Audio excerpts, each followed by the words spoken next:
A partial government shutdown of the Department of Homeland Security hit day 41 yesterday. But if you look at the transcript from the House floor, the debate moved beyond budget lines or top-line numbers, centering instead on a toothache that turned fatal in federal custody. It is a grim detail that really illustrates how this specific standoff has shifted. Discussion has moved past the mechanics of the power of the purse toward a fundamental clash over the basic standards of human dignity in detention.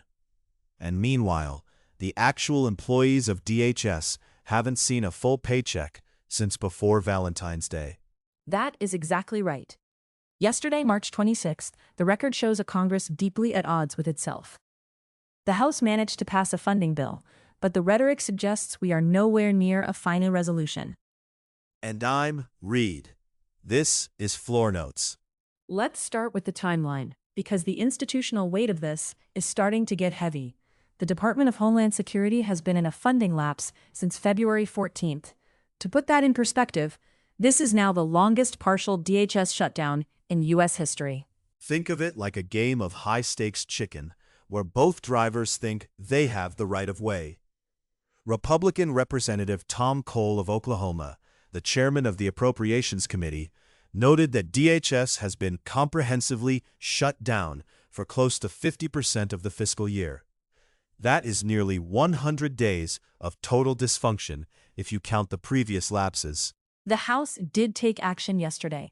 They called up H.R. 8029, which is being called the Pay Our Homeland Defenders Act. It was introduced by Republican Representative Juan Ciscomani of Arizona. The goal was simple on paper: provide comprehensive funding for DHS through the end of the fiscal year, September 30th. But the debate over that bill was anything but simple. If you read the remarks from Republican Representative Steve Scalise of Louisiana, the framing is that Democrats are choosing chaos and open borders over the national security of the country.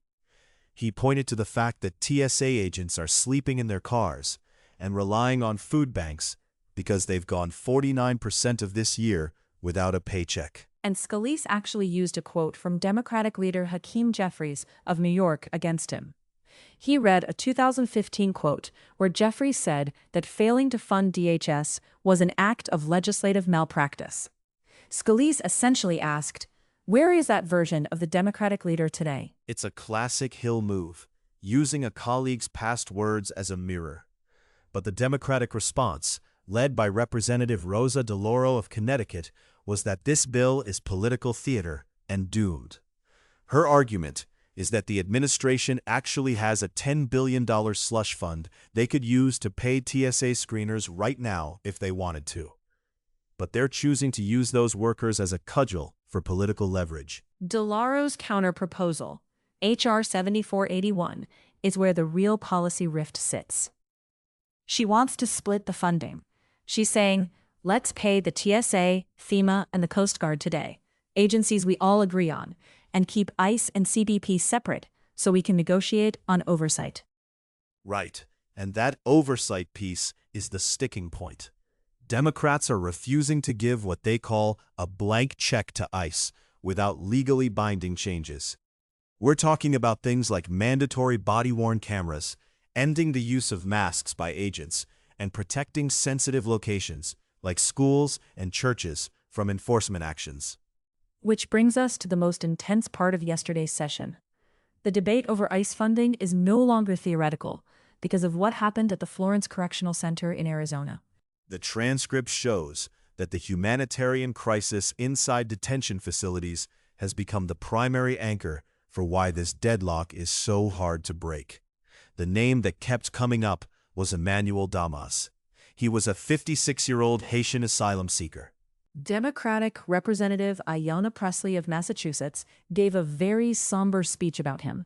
She stated, Emmanuel pleaded for necessary medical care for a toothache. He was repeatedly denied medical care. That toothache became an infection. That resulted in septic shock. She noted that he is at least the 10th person to die in ICE custody just this year. Democratic Representative Yasamin Ansari of Arizona went even further than Pressley. She detailed an oversight visit she made to the Florence facility on March 13th. She claimed she was met by private counsel for CoreCivic, the company that runs the facility, and was essentially obstructed from speaking with detainees. Ansari's description of the conditions was blunt. She read accounts from other detainees who described Damas in excruciating pain before he died on March 2nd. She said his face had swollen to the size of a potato. He could no longer speak or walk. That is the specific why behind the Democratic demand for reform. They are looking at these 10 deaths in early 2026 and saying the system is lawless. On the other side, you have Republicans like Representative Mark Alford of Missouri, who called this the stupidest shutdown in U.S. history, and argued that Democrats are the ones promoting chaos by blocking enforcement against criminal aliens. Alford actually quoted Rosa DeLauro's own prediction from January back to her, noting that the TSA callouts and FEMA delays she warned about are now a reality. It's this circular logic where both sides are pointing at the same suffering and saying, "This is your fault." It's worth noting the scale here. The ICE portion of the budget is only about 10% of the total $97 billion DHS bill. Representative Siscomanni pointed that out. The entire department is effectively shuttered over a dispute regarding 10% of its funding. To the analyst's eye, that 10% represents the entire ideological core of the 2026 election cycle. And while the House was having this fight, the Senate managed to make things even more complicated by introducing a completely new issue into the mix. If the DHS funding fight was a fire, the Senate just threw a bucket of voter ID requirements onto it. This is the Husted Amendment, or Amendment number 4732, proposed by Republican Senator John Husted of Ohio.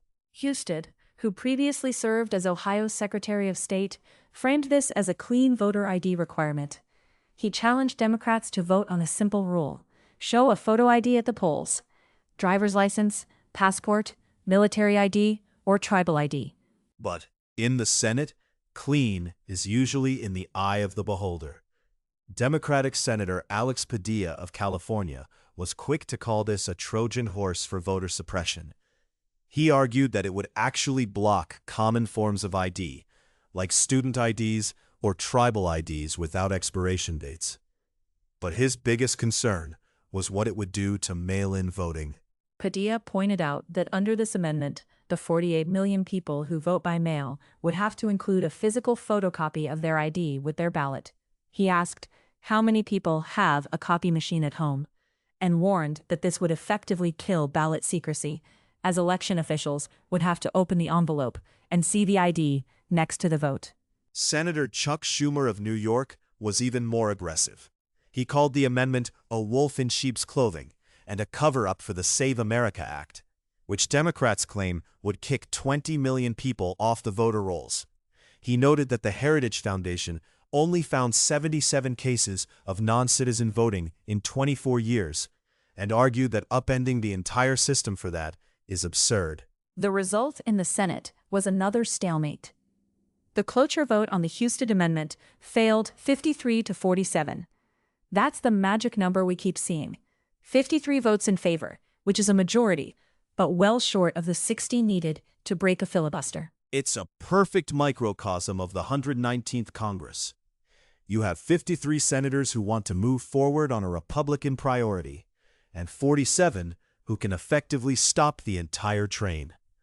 This has moved the debate from the border and TSA pay straight into the mechanics of the 2026 midterm elections. And that is why the rhetoric at the end of the day yesterday took a much sharper, more tactical turn. We're starting to hear a specific word that usually signals the end of regular order in the Senate. Reconciliation. Reconciliation is the procedural nuclear option for the budget. It allows the Senate to pass spending and revenue bills with a simple 51-vote majority, completely bypassing the 60-vote filibuster. And yesterday, Republican Senator Eric Schmitt of Missouri put that option squarely on the table. Schmitt's warning was very direct. He introduced a request for long-term funding for ICE, about $100 billion through 2036. When Senator Andy Kim, a Democrat from New Jersey, objected, Schmidt basically told the room, "Be careful what you wish for." He said, "We will be back in reconciliation, where 50+1 votes are enough, and the filibuster cannot save you." He even suggested that if they go that route, they won't just fund ICE. They'll include measures to defund sanctuary cities and remove financial incentives for illegal immigration. It's a massive escalation. Think of reconciliation as the legislative equivalent of breaking the glass in an emergency. It means Republicans are signaling they might be done trying to find those 7 or 8 Democratic votes they need for a bipartisan deal. If they can't get a 60-vote agreement on DHS, they'll just wrap the whole thing into a massive budget package and pass it on a party line vote. The transcript from Senator Andy Kim shows the Democratic wall isn't moving, though. He reiterated that their objection isn't about defunding. It's about the fact that this long-term proposal would provide 10 years of funding with 0 reforms for ICE. He argued that ICE should follow the same practices and procedures as local law enforcement, especially after the fatal shootings of Alex Preddy and Renee Good earlier this year. As the standoff continues, the House has passed a bill the Senate won't take. The Senate has blocked a voter ID amendment. And the newest senator, Markwayne Mullin of Oklahoma, who was just confirmed as the head of DHS on Monday, is now stepping into a department that doesn't have a budget and whose workforce is quitting in droves, as Senator Ernst of Iowa put it. It's a lot to process. But if you look at the record, the tension has expanded from the question of paying the TSA to include who gets to decide how Americans vote and how the federal government treats those in its custody. The stakes have officially moved beyond the budget. Which means the next few weeks are going to be less about bipartisan olive branches and more about who can hold their ground longer as the lines at the airports keep getting longer. That's Floor Notes for today, March 27th, 2026. We'll see you next time. Try to avoid any dental emergencies out there. Read. That's dark. The transcript doesn't lie, Paige. Stay informed, everyone.